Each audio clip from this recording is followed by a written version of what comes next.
Here we go. Well, hello, good evening, everybody. For those who don't know me, my name is Angela Lawrence, and I'm the chair of the Windham County Democratic Party. I want to thank you guys for joining. Today is a forum for Windham County State Senate seat.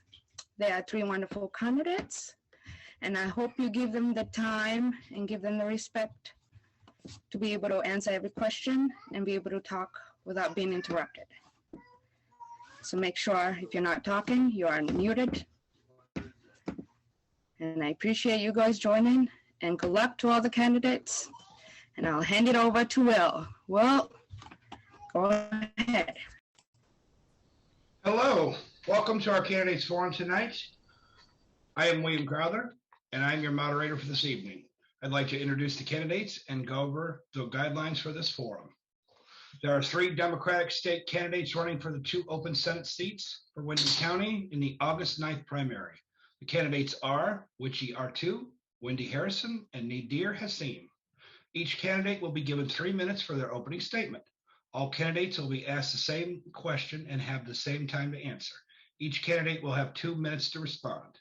Time limits on responses will be strictly observed. You will be given a time warning with 30 seconds remaining, and you will be stopped at the 2-minute mark. The order for the candidates to answer will change with each question. At the end of the questions, candidates will have 3.5 minutes for closing statements. Finally, if you have not done so, please feel free to put your campaign contact information in the chat.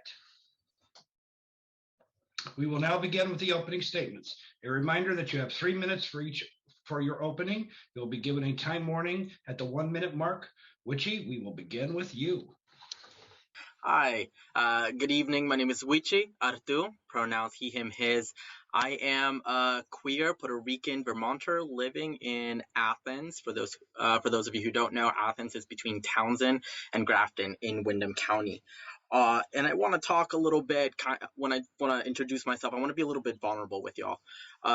So I come from a background where I was raised between Boston and Puerto Rico by two moms and an indigenous father.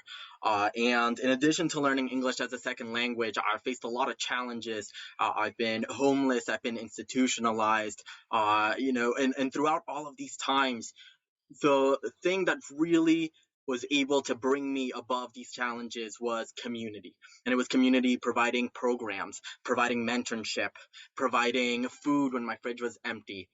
And for me, sort of being able to own a farm, being able to be married in a house where I no longer have to necessarily worry about those things in the way that I used to. I want to use this privilege that I've been able to be given and sort of turn it around and be able to provide opportunities for our neighbors, for our community members, and for young people that are coming in and raising their kids and the kids in Vermont. So for me, I want to think about when we create an opportunity, really moving away from this idea of like we need to be productive all the time and more towards what can we do to help people be healthy? What can we do to make sure that instead of an economy where we're focused on capital, that it's an economy focused on our well-being? Thank you. Thanks for having me here. I'll introduce myself and talk about what I believe in, what I've done, and what I'd like to do. I grew up in Florida and California in a family of space engineers. I went to college and graduate school in the Philadelphia area. I majored in environmental and urban economics, and I got a master's in local government administration, and which is where I met my husband. I'm a Vermonter by choice. I moved permanently to Brattleboro 7 years ago, and I'm a mother of 2 young adults. They're living nearby for now. They're facing some of the same, but also some very different challenges than I faced at their age. What I believe in fairness. I've always cared deeply about fairness. I went into government to serve, not to dictate. I believe in knowing as much as you can about a problem before implementing a solution. I believe and I know that inclusive processes are essential to good government. You get a better immediate solution, and you create working relationships for the next challenge. I believe in facing up to problems, not ignoring them. The legislature did this with pensions last year, and it was the right thing to do. I believe in effective unions. What I've done, I have 30 plus years of local government work as a staff person in Philadelphia, Florida, and Vermont, and 8 years as an elected council member in a town in Florida. I came to Vermont as the trailing spouse, and I know what it feels like to move to a new place. Here I worked first for the Windham and Windsor Housing Trust, as I had experience in affordable housing creation in Florida. I volunteered to serve on the board of Southeast Vermont Transit. I care a lot about transit, and I was appointed to the governor to the State Transportation Board. I served on the Windham Regional Commission as a member of the Project Review Committee and learned about how Project Review works in Vermont. And meanwhile, I worked at Retreat Farm, learning about land conservation, historic preservation, Connecticut River Hydro Dam, and farm animals up close. It was there that I was able to work on an Act 250 permit and experience the process as an applicant as opposed to a reviewer. So returning to local government, I served as the municipal manager for Rockingham and Bellows Falls, and then as interim CEO for NECA, which is a really fun organization. I was interim town administrator for the town of Vernon, and I just finished 6 months as interim city manager for the city of Winooski. And I really like the interim role. I learn a lot from each community and work with the town or the city to increase the likelihood of success of the next manager. So what I want to do, I want to promote equitable and sustainable economic development. I'm currently the chair of SEVEDS, and I see the good work BDCC is doing. I want to work on housing. I want to improve conditions for children. It's critical to our future. I want to improve sustainable transportation options to the automobile. I want to protect voting rights and good processes. And I support the Reproductive Freedom Amendment. And thank you very much again for having me here tonight. Thank you, Wendy. And up next is Nader. Thank you. My name is Nader Hashim, and I want to thank all of you for taking time out of your Monday night to attend this forum. I think that participating in discussions like this is one of the most important aspects of promoting a healthy democracy. So my entire adult life has been dedicated to working in public service right here in Windham County.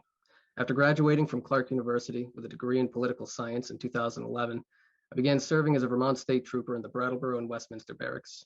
During that time, I served on the Fair and Impartial Policing Committee and spent 7.5 years traveling to all of the towns in our county and seeing the real challenges that Vermonters face here. Around 2018, I felt compelled to do more for my community, specifically as it related to police reform and creating protections for our migrant community members. I ran for office as a state representative and was able to serve on the Judiciary Committee, where I followed through on many of my goals related to police reform and protecting migrant community members.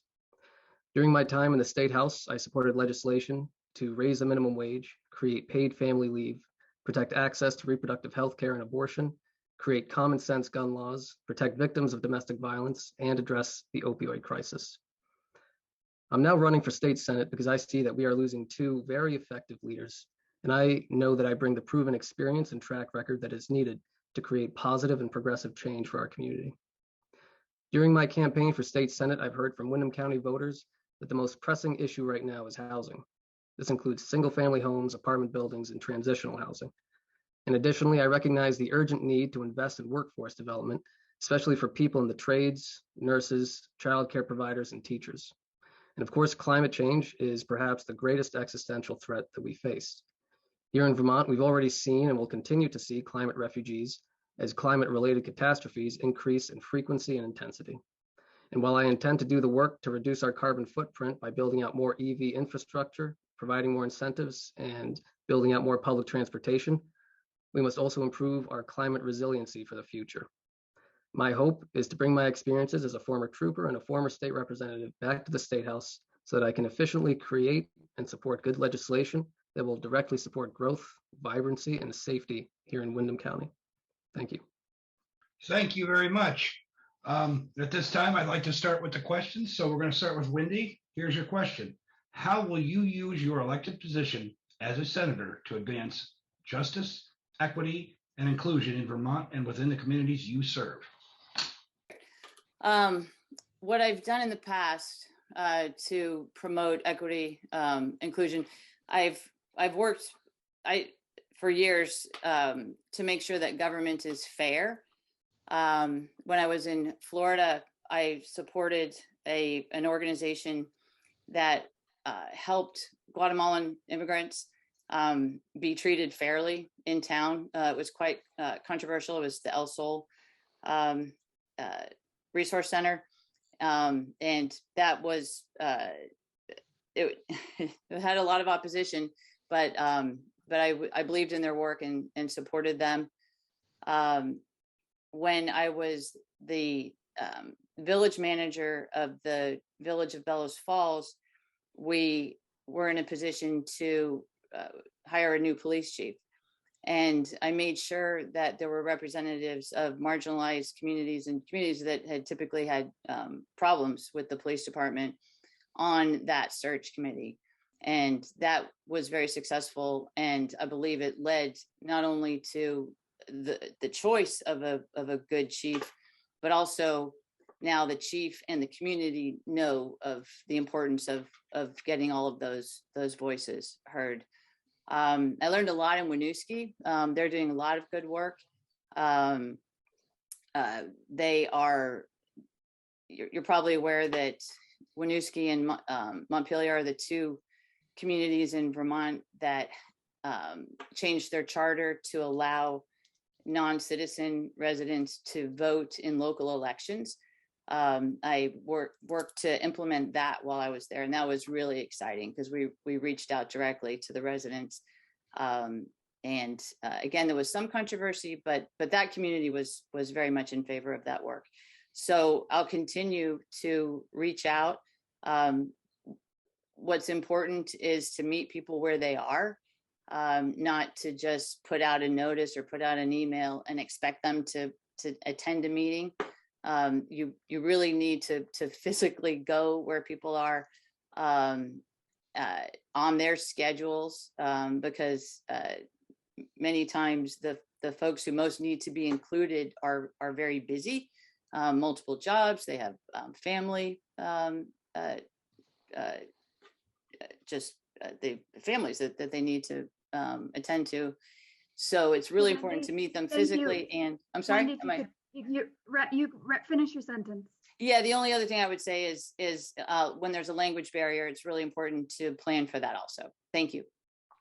Great, thank you. So my thoughts on how I would incorporate justice, equity, and inclusion in how I would do my work as a state senator. So when it comes to justice, that's a word I think of a lot, and it's a word I thought of a lot back throughout all the jobs that I've held.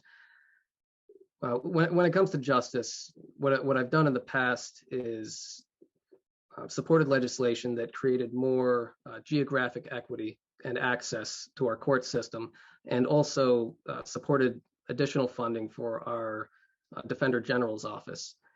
As somebody who's now seen and been on both sides of the courtroom, I can tell you that the funding mechanisms for the state's attorneys compared to the Defender General's office are significantly skewed in support of the state.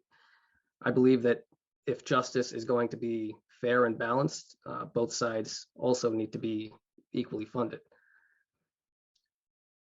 Now, when it comes to equity, my philosophy is that this involves making sure that people have access to what they need. And what I think about when it comes to equity is the fact that I generally come from a place of privilege, and I don't know what it's like to experience a lot of the challenges that people may face, whether it involves poverty, mental health issues, or disability. And making sure to support equity in that way means taking the time to speak with folks from marginalized communities or people who may not have privilege, and making sure that all voices are heard in that manner. And my other work outside of the legislature, I'm also one of the vice presidents of the NAACP, the Windham chapter, and I'm also one of the assistant directors for the Bright Leadership Institute, which trains and educates BIPOC and LGBTQ people to run for office and become civically engaged. And Nader, those are, can you wrap up? and that's my conclusion. Thank you. Okay. Next, same question to you, sir. Sure. Excellent. Thanks, Will. Yeah, so when we talk about justice, equity, and inclusion, there's really a motto that I do all of my work by, and it's from the labor movement. Nothing about us without us is for us. And it's making sure that whenever we're doing anything, we're always included in that decision making. So I am a health equity and data systems consultant, and I helped write the bill H546, which created the Bureau of Social Justice Statistics under the Office of Racial Equity. And one of the most important things for me that I kept batting, even when the Senate really tried to take it out, I was pushing hard to put it back in, was to make sure that the governance board were people that were going to be affected and impacted by the way we collect the data, by the way we analyze the data, and by the decisions that were going to be made by the data.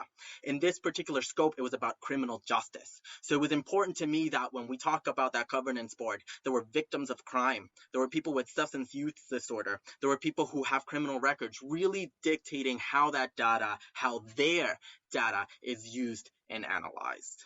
And for me, when I think about justice, equity, and inclusion, it is not sitting in the ivory tower thinking that we know better than our community, but really uplifting our community to be part of the policy decision-making process, to be part of the process of the decisions that we make to govern our community. And I'm going to ask this one of Nader. With gun violence on the rise, including in Vermont, what do you think about the need for further gun safety legislation? I support furthering gun safety legislation. And when it comes to this topic, I'm speaking as somebody who has seen victims of domestic violence shot and killed or injured. I'm speaking as somebody who has seen victims as young as 16 fall victim to suicide using a firearm. And I'm speaking as somebody who has personally been shot at by somebody experiencing a mental health crisis. This is not the society that we have to live in. We can change things when it comes to gun violence, and we need legislators and government leaders who are willing to stand up against the gun lobby and who will not be intimidated by their scare tactics. Now, previously, I've supported legislation to prevent domestic abusers from accessing their firearms while their case was in progress. I've supported universal background checks and closing the loophole. And I also will support raising the age to purchase a firearm, revisiting, creating a waiting period, and also creating extreme risk protection orders. And, I've spoken to gun owners about this before, and it's not the average reasonable adult gun owner who's opposed to common sense gun laws. Instead, it is the massive gun lobbying groups like the NRA who do come up here to Vermont and lobby. I've seen them in my former committee. And these organizations are the ones who will continue funneling money into campaigns that are opposed to every single common sense gun bill. Thank you. Thank you, Nader. Wichie, you're up next. 10 question. Absolutely. Thank you, Will. When it comes to issues like this, especially issues that are so contested, especially in Vermont, I really like to make sure that we use statistics. For example, 90% of deaths in Vermont related to guns are suicides. So the question, one of the most important questions I want to ask, not the only one, but one of the most important is what are we doing to help protect people that are committing suicide by gunfire, and making sure that we provide the mental health resources that our state needs, and that is more counselors, less incarceration of folks who seek mental health. And more on the ground help and alternative ways to be able to help folks. I also think that it's important to recognize that we need to perform better background checks and limit the kind of the amount of ammo that is allowed per reload. We need to make sure that guns are tools for killing, guns are tools for maiming. And as legislature, we have a directive to create social control around how much these tools are allowed to kill and maim. Thank you, Wichie. Wendy, same question, please.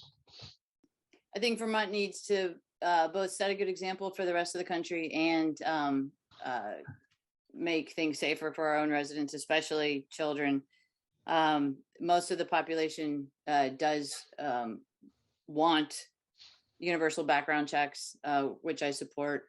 I've experienced suicide in my family, and the statistics all show that if you have those tendencies, the odds are much greater that you're going to go through with it if there's a gun nearby. Guns make it easier for bad things to happen. I know we have a strong hunting population, and hunting rifles are very different than weapons made to kill people. So I think it's, as Nader said, it's really important to stand up to the gun lobby. I'm committed to that. It's basic, it's safety. And especially with the school shootings are becoming an event, and folks seem to be one-upping each other, and we just can't stand for that. We have to do something, and we have to stop this. Thank you.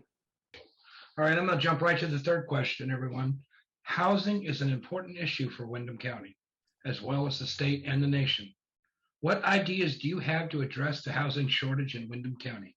Wichie, this time I'll begin with you. So I want to give a little bit of insight on what I personally do in my profession as a farm owner and community builder, focusing on economic sovereignty for rural, queer, and BIPOC farmers in Athens. And we are actually developing a housing co-op in order to be able to provide affordable, cheap ways to be able to build equity. And through that equity building, be able to provide queer and BIPOC folks in rural farming community access to the real estate market. And when we think about access to the real estate market, it is very important to understand that if you can pay rent, especially in this economy, you can pay a mortgage. And it is ridiculous that we have to pay $14,000, $28,000 in order to just get a mortgage. And I know that the governor just signed a recent bill to help the VFHA be able to overcome this barrier. And I being on the legislature would help promote, eliminate that kind of barrier so people can have mortgages. I also think it's important that not everyone wants to have a mortgage. Some people are renters, and right now rent is just increasing. It is ridiculous the amount of rent that people are having to pay. And it's not just because there's a lack of housing, which is absolutely true and we need to push for it, but because landlords don't have the money, the investment to be able to insulate their homes, right? That's upwards of $50,000. We don't have the money to be able to paint our houses for $25,000 and up. That takes a lot of investment up front that landlords like me don't have to be able to make rent affordable or keep rent affordable. Yes. 10 seconds. All right. So when I think about a housing, we got to think about every type of housing: ADA compliance, landlords, renters, people with mortgages, people who want to live rural, and people who want to live urban. Thank you. Thank you, Wichie. Wendy, you're up next. Please, the same question. Okay, thank you. Yes, housing is a critical issue for individuals, for employers. In my experience working with Windham Windsor Housing Trust and also promoting affordable housing in Florida really has shown me how complicated housing issues are. There isn't just one solution.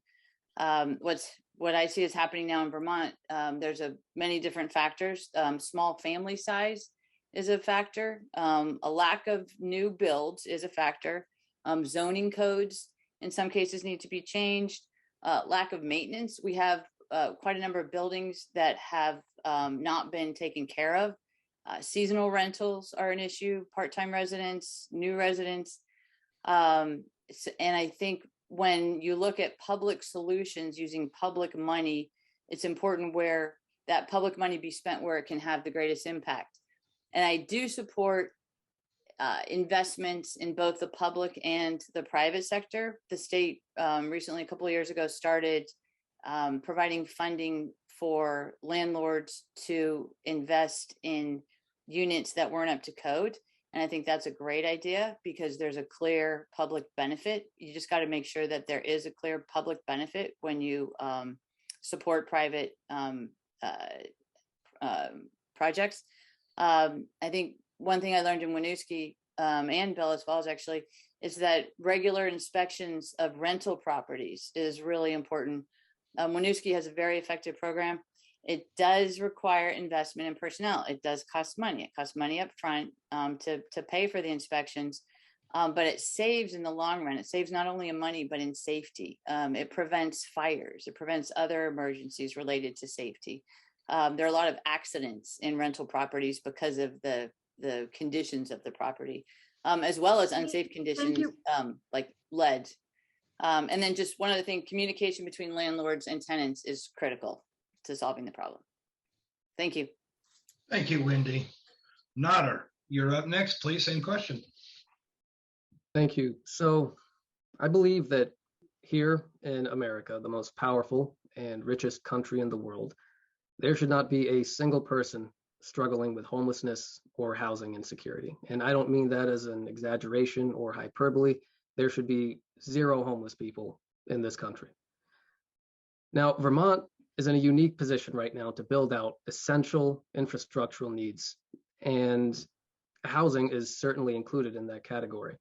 The legislature was given $1.25 billion from COVID relief funds, and the last legislature has spent, I believe, a little less than half of that, with approximately around $750 million left.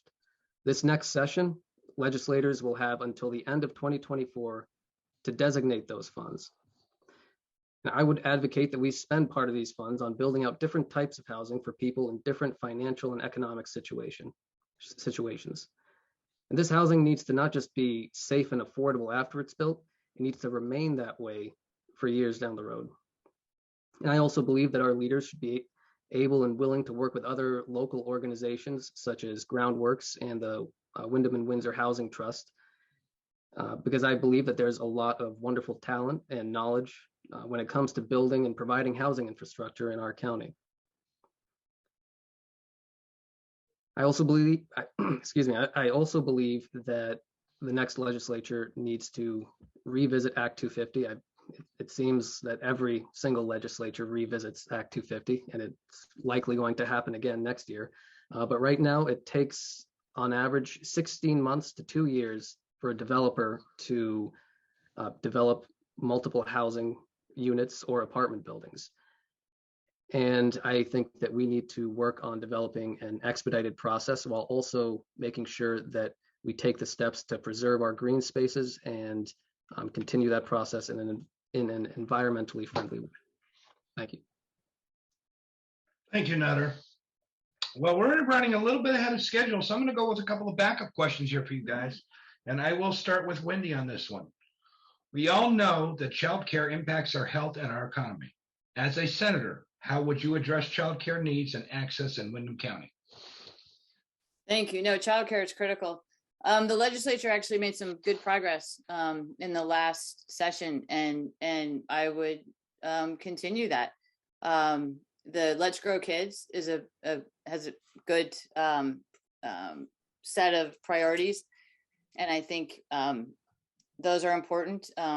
Providing educational incentives for the healthcare professionals is critical because those jobs are very low paying. We have a tendency in this country to punish people who have jobs that are fulfilling by making sure that they aren't paid very well, which is too bad, and not smart in the long run. So we definitely need to pay those folks more. I also think it's important to make sure that parents have choices and we support the parents. I think paid parental leave is very important, so that folks who want to take off some time and be with their child. Typically, paid family leave isn't just for childcare. It also includes medical situations, but just time to make families stronger is critical. So that's what I would do. So my daughter is 12 years old, and I can remember how incredibly challenging it was 10 years ago when I was a single parent trying to find childcare and working the night shift, and it was tough. But when it comes to the policy here, I think that I think that we can explore some more creative options in how we provide licensure. And I just want to be really clear that when I say explore creative options, I don't mean lowering standards. But what I do mean is I think that we should find ways for people who want to get into childcare to provide them with opportunities to do things like job shadowing or apprenticeships. And I also think that another step that the legislature can take is, as Wendy mentioned, these are low-paying jobs, and one of the steps the legislature can make is to offer to repay loans for childcare providers for each year that they stay here, providing their service. The state can pay a year of their loans that they've acquired in furthering their education. And I've been previously a big supporter of paid family leave, and I will continue to support that if I'm able to return to Montpelier. Thank you. One of the things that really stands out to me is that 60% of Vermont children don't have daycare. This is a crisis, because what happens when a parent doesn't have childcare for their children? It means they can't work. It means they don't have money to be able to get into mortgages. It means they don't have money to get a new apartment when that lease is up this summer. And worse yet, when we think about why don't we have enough daycare teachers, we think about the fact that daycare teachers only make $34,000 a year. You can't live off of $34,000 a year, especially when you're required to get a master's. I support daycare workers being able to have wage negotiations, being able to have loan forgiveness. We need to make it an opportunity for daycare workers to come and work and be daycare workers. And use that to create opportunities for parents. It's also important to recognize Let's Grow Kids talks about having paid family leave for 6 weeks. I even want to push it to 2 months. 2 months is what it takes to be able to have a consistent flow of breast milk when you're breastfeeding. 6 weeks is not enough. And we need to make sure that when people have kids and people have jobs, that the parents don't lose the jobs because of the kids. My sister, who's a single mom, has had so many issues in getting a job because every time she's forced to work a 12 to 7. If your kid gets out at 3, how are you going to be able to work? So thank you, Mike. Master's degree is not required. 21 college credits. Thank you, Mike. I appreciate that feedback. So it's really important to understand that we need to create opportunities for parents, for children, and for daycare workers if we want more than 60% of our less than 60% of our children to be able to have childcare. I'm going to ask one more question for you guys. This time I'm going to start with Nader. What ideas do you have for expanding access to public transportation in Windham County? When it comes to expanding public transportation, one of the first things I think of is how this is definitely something that will help to reduce our carbon footprint. And I know that that's one of the most important issues that I've heard from voters here in Windham County. One of the most important aspects when it comes to thinking about public transportation is also thinking about geographic equity. So what I mean by that is, for a train station in Brattleboro that connects to Burlington or Washington, D.C., how does somebody from Wardsboro access that? How does somebody from Halifax access that? And if that person is not able-bodied, or if they don't have access to a motor vehicle, it definitely presents challenges. in how we make sure that there is geographic equity when it comes to accessing public transportation. And so moving forward, that's something that I would take into a lot of consideration when we are looking at where we put more bus stops, where we put more train stations, and the amount of times that we have these services running through the state. So those are my thoughts on public transportation. I'm a big supporter of it, and I think that we need to build out more infrastructure for it. Thank you. Thank you, Nader. Wichie, your thoughts? Yeah, so as a person who lives in a 400-person town with a lot of dirt roads, I can tell you right now, we need rural transportation, especially because we have a lot of older folks here on dirt roads that get stuck in the mud, right? Or they don't even have transportation at all. We have people in rural places where grocery stores are 30 minutes away and they don't have a car. And these are not just adults, these are not just older folks, but it's also kids, right? Like, what happens when the activities are in Bellows Falls, but you live here in Athens 20 minutes away and you can't get a ride? And you miss opportunities, and you miss resources that could be given to you. And we need to think about, how do we create more transportation access? And I know there's organizations here already trying to do that work, like Grafton Cares. And we need to make sure that when we talk about funding, when we talk about solutions, that we include people like Grafton Cares. Because you know what? When older folks need a ride to Grace Cottage, that's who they're going to call. So that's who we need to work with to be able to make sure that our folks are able to have transportation. In addition to that, it's important to remember that we need better public transportation in our urban centers. And that includes innovative ways to provide ride shares. I know there's a Brattleboro ride share on Facebook where people are actually creating mutual aid and being able to give each other rides. What can we do as a legislature to help foster that? Because the community knows what it needs and the community knows how to solve it. So let's bring those solutions up to the legislature and empower those solutions. Thank you, Wichie. Thank you. Wendy, your thoughts? Yeah, great topic, great question. I'm a big fan of public transportation, and learned a lot in Florida, actually, and Vermont. The state is working on expanding public transit. It's critical to climate change. The state plan we won't be able to reach our goals unless we have better public transportation.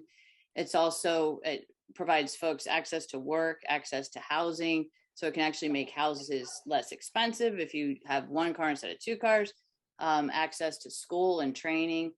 You're healthier when you use public transportation, and it also helps our social connections. So the state is there's a couple of pilot programs on an Uber type system that is similar to the demand response. If you've seen the buses in Brattleboro that say demand response on them, that's a service that is funded by Medicaid. And it's a variation of that where you'd be able to call and get picked up if you're within a certain zone, and you don't have to call a day ahead, which is the conditions that there are on the demand response. So that pilot program shows a lot of promise. The routes need to generally run longer. The span needs to go longer. We have a lot of routes that end at 4:30 or 5, so people can get to work, but they can't get home. We redid the routes in Brattleboro a few years ago and put in a new route that goes up by Winston Prouty. So the fact that that route is there is making the redevelopment of that property more likely, which is terrific, because there might be a lot of housing able to be installed there. Currently, the system is fare free throughout the state, so the state's looking at continuing that. Now's a really good time for people to try public transit. We don't want to cut the funding too much, so there's some discussions about if fare free makes sense or not. You need to make it convenient. With train travel becoming more popular, we need to make sure that the bus connects to the train. It's hard to do because the train is sometimes late, so you need to have a dedicated bus, but you can sell tickets online to the bus. better stops. We need to provide amenities, especially in Vermont. We need shelters, and private developers can provide shelters that can be part of a normal development review. So I'm probably getting up against my time, am I? Yeah, you're all set. Okay, thank you. Good. Thank you.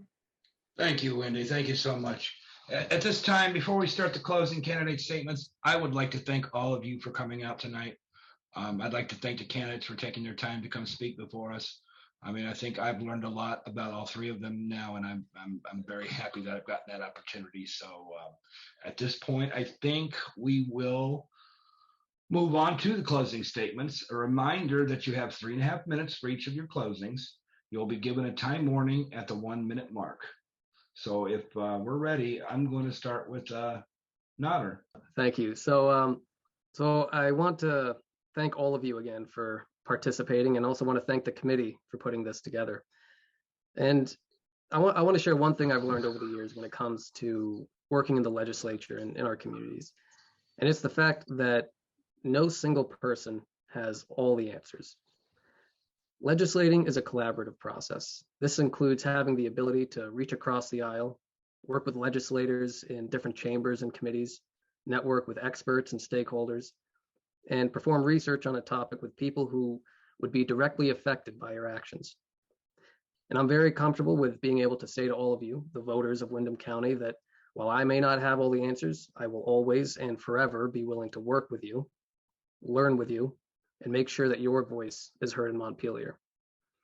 I'm of the firm belief that here in Windham County, we must develop and improve infrastructure that meets people's basic needs. When people's basic needs are met, and when people who are historically marginalized or ostracized by society have their voices heard, we can thrive as a community. This means that we need legislators who will continue advocating for raising the minimum wage, providing paid family leave, creating more opportunities for accessing safe and affordable housing, and providing more opportunities for childcare providers to share their services. When it comes to increasing safety, we also need legislators who have the courage to stand up to groups like the NRA or anti-choice lobbyists, and to advocate for policies surrounding decriminalization and providing increased funding for our mental health services. This type of advocating and legislative work is what I have done in the past and will continue to do in the future if I'm given the privilege and honor of returning to Montpelier to represent the voters of Windham County. So I'm asking all of you for your support and your vote on August 9th in the primary election and November 8th in the general. If you'd like to learn more about how you can support this campaign, please send me an email or visit my website. And that information should be in the chat. Thank you. Nader, thank you. Thank you very much. Wichie, you're next. Just want to really appreciate everyone who made the time tonight to come out and see the forum and hear our answers. I want to leave with you sort of the 3 pillars that I really stand by. One of them being nothing about us without us is for us, which you heard me talk about a little bit. Another one was making sure that we eliminate barriers and cultivate opportunity. Okay. And for example, when we did the BIPOC vaccine clinics, it wasn't a long survey of to be able to register. It was just like, no, put in your name and phone number and we'll call you, and we had a nice conversation. It's being able to create opportunity through simplicity. And lastly, being able to note that I am here because people lay the steps for me to be here. So as I take my next steps, as I assume whatever position that you're able to give me, whether you vote for me on August 9th or not, I'm going to use whatever power and authority that I've been given by you to make sure that those that are coming after me have the stepping stones to be able to bring us all together. And I want to impart with you a note from my friend from the ASL community, Nick Lane, who during our first meet and greet taught us how to say together in ASL, and it's together. So thank you so much. Please remember to vote on August 9th, and let's make sure as we progress that we progress together. Thank you. Thank you, Wichie. Thank you very much. Wendy, we're going to close it out with you. Great. Thank you very much. Thanks again to all of you who have attended tonight, and thanks to my opponents. It's a very collegial, friendly group, and it's just a pleasure. So I look forward to continuing having these conversations.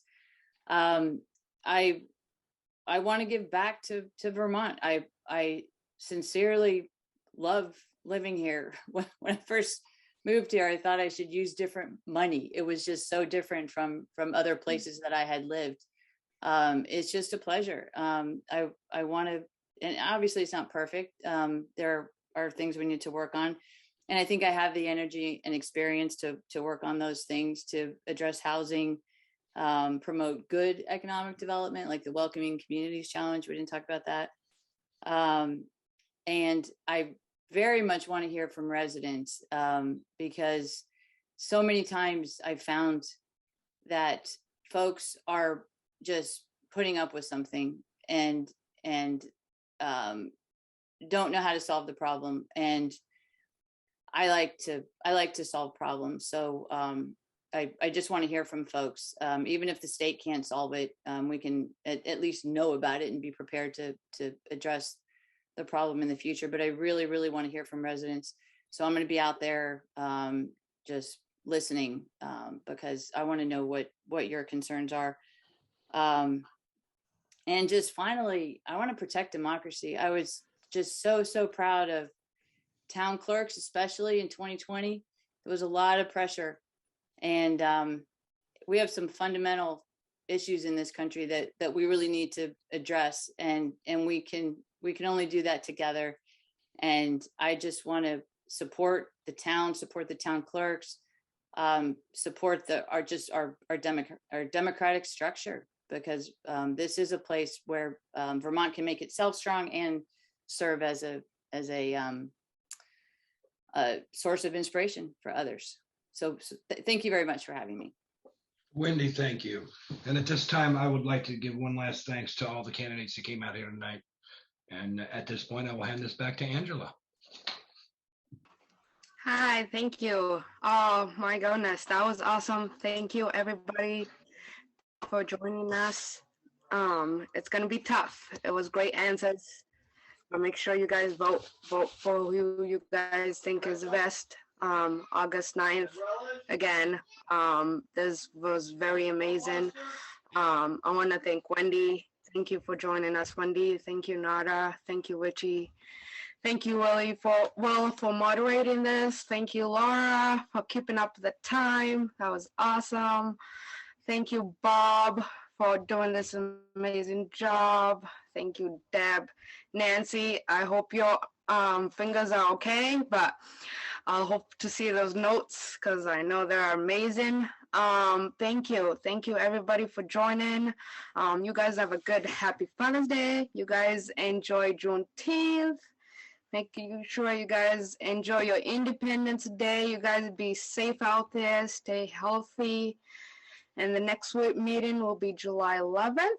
And I would like the motion to adjourn the meeting. So moved. This is Laura from Rockingham. I'll second that.